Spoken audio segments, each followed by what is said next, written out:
Magbigay na nga ng ano. Oo nga. Sige, nanay, simulan niyo po. I love you, Lord, and I lift my voice to worship you, oh my soul, rejoice, make joy my theme in what you hear. Let it be a sweet, sweet sound in your ear. Let's worship the Lord. Hallelujah. Hallelujah. We worship you. We thank you, Lord. We love you, Lord. And thank you for your love to us na hindi namin kayang matumbasan. We can only respond to your love to us. And thank you, Lord, for the fellowship that we have.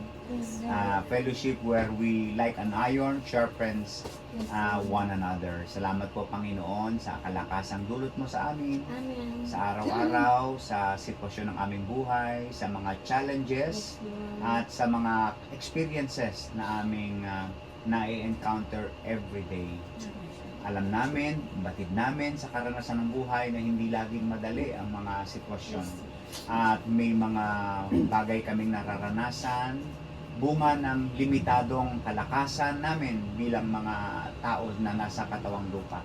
But we thank you sapagkat sa mamamagitan ng mga karanasang ito, napapatunayan namin na ikaw ay faithful. Kagaya nga po ng senior ni Kuya Jojo, kung paano siya iningatan mo, iniligtas sa isang sakuna. Kay Nanay Lita, Panginoon, na bagaman siya ay nakahiga ngayon, pero kita namin yung kalakasan na kaloob mo sa kanyang buhay. At sa bawat isa na nandito, Panginoon, narito kami. Taglay namin ang kalakasan galing sa iyo dahil dito nakakapagpalakasan kami mula sa kalakasang tinanggap din namin sa inyo. At nagpapasalamat din kami sa mga taong dinat na namin dito, hindi lang sinalita si Malu at ang kanilang mga anak, Panginoon, taglay ang pagpapala, physical, financial, and every need that we have is well provided. Thank you, Lord, sapagkat alam namin lahat ng ito ay mula sa iyo. Sa pamamagitan mo at para sa iyong papurihan. Kaya po sa gabing ito, Panginoon, we have nothing but thank you. We have nothing to say but thank you for your goodness, for your sustaining goodness and love sa bawat isa sa amin. Sa pagkakaloob mo ng buhay, hininga, at ng aming pangangailangan sa bawat araw.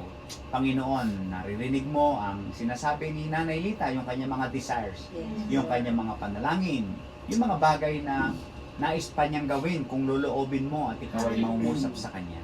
At patuloy naming itinataas ito sa Diyos na walang imposible, sa Diyos na magagawa ang lahat ng bagay, at sa Diyos na makagagawa ng higit sa lahat ng kaya naming isipin o ma-imagine sa aming isipan, sapagkat ang Diyos ay Diyos na walang bagay na mahirap sa Kanya.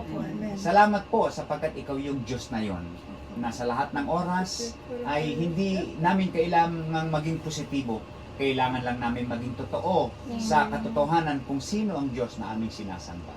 Kaya po sa gabing ito, ang aming pagpupuri, pagpapasalamat, at ang patuloy na pagkakaloob mo ng kalakasan, buhay, at opportunity na papaglingkuran ka, ang aming hinihiling sa iyo sa bawat pagkakataon na pinagkakaloob mo sa amin. At salamat for this fellowship.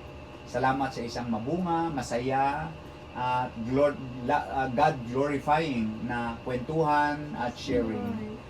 Salamat po, Panginoon, sa pagkakataong ito. Natuloy kami, narito kami ngayon, nakarating kami, at naka-fellowship namin si Nanay Lita, si Malu, ang kanilang sambahayan. At aming iniiwan ang iyong patuloy na pagpapala na sumagana sa buong sambahayang ito. Ang iyong pag-ibig na maghari patuloy sa buong sambahayan. Ang protection mo, Panginoon, ay patuloy nilang makamit, Panginoon, at ang pabor mo sa bawat member ng family, Panginoon, ay patuloy mong ipagkaloob. Nananalig kami, Panginoon, na ang sinumang tahanan o sambahayan na kumikilala, nagtitiwala sa iyo, ay hindi mo kailanpaman babagayan. Purihin ka sa gabing ito at sa aming pagtatapos ng maikling kwentuhan na ito at pagkakaroon ng fellowship, we say, I love you, Lord. Yes, We I lift love our you. voice and then we continue to acknowledge all the good things and good deeds of your hands in our lives. Purihin ka at sa iyo ang lahat ng kapurihan, kaluwalhatian, ang mga napag-usapan namin, ang mga prayer items, ang mga pinapangarap na pinagbabahagi na namin, Panginoon, at ang mga naisin, desire ng aming puso, even to the church, even the desires of Nanay Lita, Panginoon, at ng bawat isa ay aming ipinagkakatiwalang lahat sa iyo. Maraming salamat po. To you all the glory and honor. In Jesus' name. Amen. Amen. Nanay, thank you very much. God bless you. Pwede mo na buksan kung magkano. Buksan. Pwede nang buksan. Nanay Lita ang Isa. bagay. Lagi kayong nalilibay Dalawa. sana. Malulutong pa. Malulutong pa. Si David Tomas. Ang bihira to.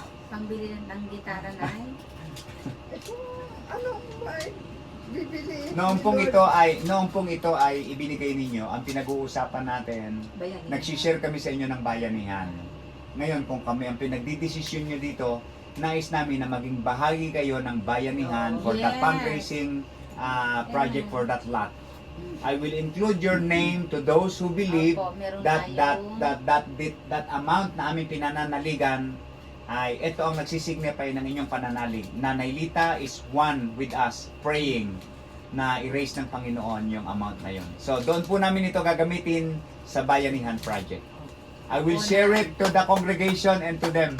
At Nanay Lita na dinalaw namin, binless niya ang ating project.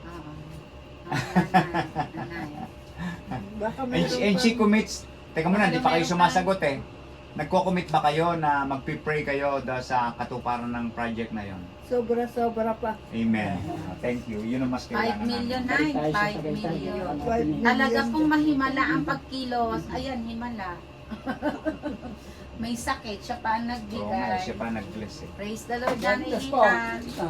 Nanay Lita, 3,000 talaga to. Hindi nagpangita. Pangita.